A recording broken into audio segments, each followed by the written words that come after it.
숨겨진 기업부터 다양한 ETF들을 소개해드리는 나숲입니다. 오늘은 배당 성장 ETF SCHD에 대해 분석해보려고 합니다. 과거부터 꾸준히 많은 관심을 받아왔지만 최근 상당히 저조한 성과를 기록하고 있는데요. 과연 계속 투자해도 괜찮을지에 대해 함께 알아보겠습니다. 가장 먼저 SCHD의 최근 1년 수익률을 살펴보면 3.75%로 나타났습니다. 같은 기간 나스닥 100 지수를 추종하는 QQQ가 17.4%, S&P 500 지수를 추종하는 VOO가 14.85%의 수익률을 기록한 것과 비교하면 상당히 아쉬운 성과입니다. 이는 성장주 중심의 시장 상승장에서 배당주의 상대적 약세가 반영된 결과로 보입니다. SCHD는 찰스 슈왑에서 운영하는 배당 성장 ETF로 최소 10년 연속 배당을 지급한 우량 기업들을 선별합니다. ETF의 핵심 구성 종목 선정 기준은 부채 대비 현금 흐름과 ROE, 배당률, 최근 5년 배당 성장률, 해당 4가지 요소를 종합적으로 평가하여 상위 100 종목을 편입하는 것입니다. 또한 유지 버퍼가 존재하여 기존 편입 종목은 상위 200위 안에 들면 그대로 유지하는 방식을 채택하고 있습니다. 최종 SCHD 포트폴리오 구성 방식을 보면 비중 조절에서는 시가총액 가중 방식을 사용하여 시가총액이 큰 종목을 그만큼 큰 비중으로 포함하게 됩니다. 개별 종목 최대 비중은 4%, 개별 섹터 최대 비중은 25%로 제한하여 과도한 집중을 방지합니다. 비중 조정은 3월과 6월, 9월과 12월에 이루어지며 종목 조정은 매년 3월에 실시됩니다. 이러한 방식으로 구성된 현재 SCHD의 포트폴리오를 살펴보면 펩시코가 4.35%로 가장 높은 비중을 차지하고 있습니다.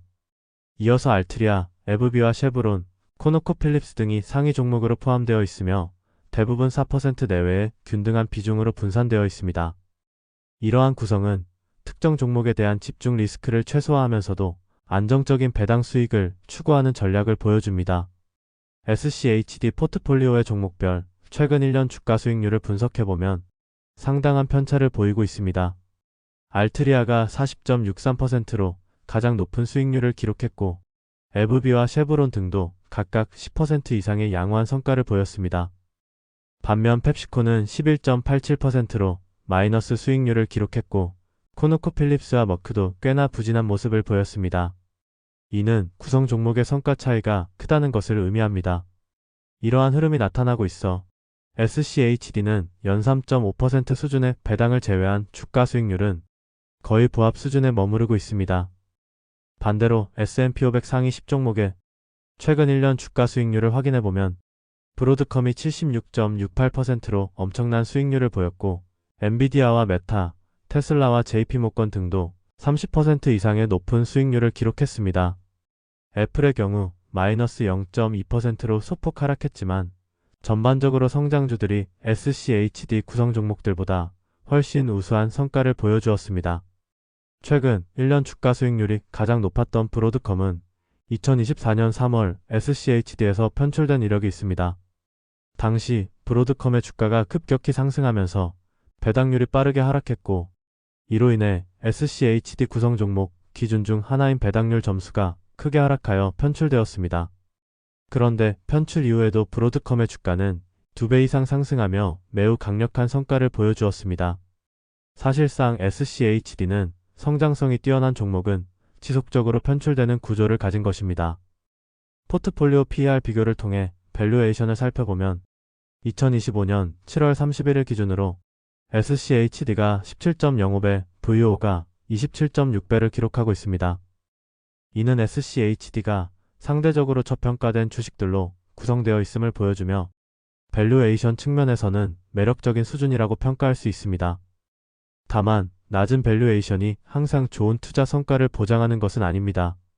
예를 들어 S&P 500 평균 수익률보다 꾸준히 높은 성과를 내고 있는 빅테크 ETF MAGS는 PER이 상당히 높은 엔비디아와 마이크로소프트, 테슬라 등을 주요 종목으로 포함하고 있습니다.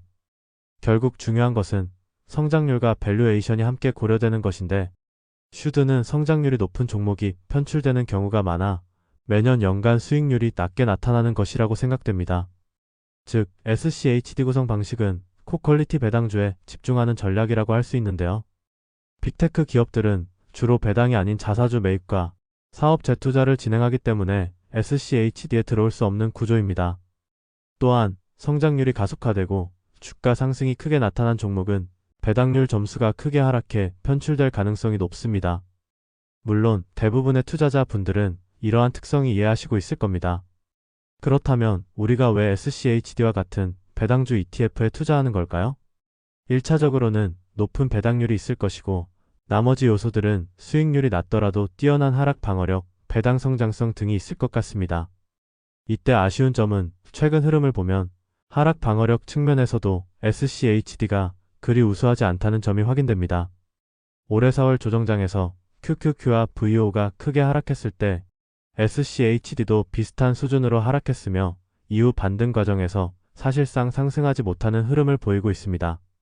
이는 배당주라고 해서 반드시 방어력이 뛰어나다고 할 수 없음을 보여주는 사례입니다. 이를 IAUM과의 비교를 통해 보면 금 ETF가 하락 방어력 측면에서는 훨씬 효과적임을 알 수 있습니다.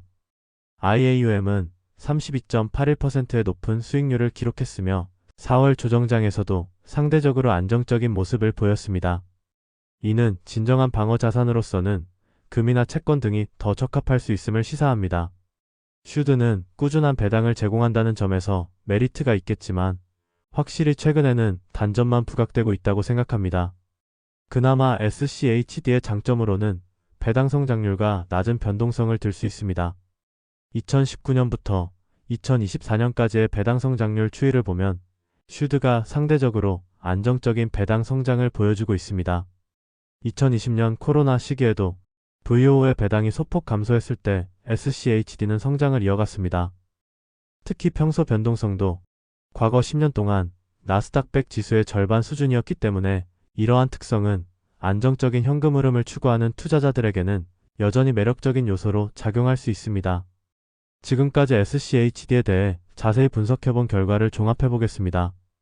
개인적인 의견을 드리자면 은퇴를 앞둔 투자자나 자산 변동성을 최소화하고 싶은 투자자는 SCHD를 일부 편입하는 것도 나쁘지 않습니다. 안정적인 배당 성장과 상대적으로 낮은 변동성이라는 장점이 분명히 존재하기 때문입니다. 다만 장기간 시장 평균 또는 초과 수익을 추구하는 투자자는 굳이 SCHD를 투자할 이유가 없다고 생각됩니다.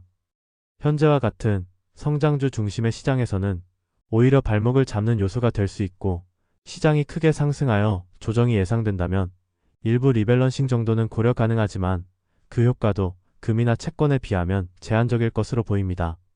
결국 투자자 개인의 투자 목표와 리스크 성향에 따라 SCHD의 필요성이 달라질 것이며 무작정 안전하다는 이유만으로 선택하기보다는 자신의 투자 전략에 맞는지 신중하게 판단하시면 좋겠습니다.